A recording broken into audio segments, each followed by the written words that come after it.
বিগত সরকারের সময় শিক্ষা ব্যবস্থা ত্রুটির কারণে বাংলাদেশ প্রত্যাশিত প্রজন্ম পায়নি বলে মন্তব্য করেছেন ইসলামী ছাত্র শিবিরের সভাপতি মঞ্জুরুল ইসলাম। তিনি বলেন, বিজ্ঞান এবং নৈতিকতা ভিত্তিক একটা প্রজন্ম তৈরি করতে অগ্রণী ভূমিকা রাখবে শিবির।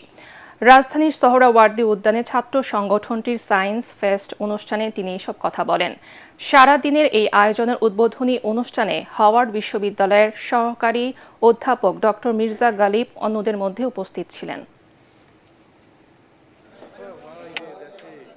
বিগত দিনে আমাদের যে শাসন ব্যবস্থা ছিল, সেই শাসন ব্যবস্থার শিক্ষার নানা ত্রুটি হওয়ার কারণে আমরা যে প্রজন্ম আকাঙ্ক্ষা করেছি, সেই প্রজন্ম এখন আমরা না পেলেও আমরা বিশ্বাস করি ইসলামী ছাত্র শিবির এই জাতিকে এমন একটি প্রজন্ম দিতে চায় যেটা কোনো সরকার কখনো কোনো সময় পারেনি।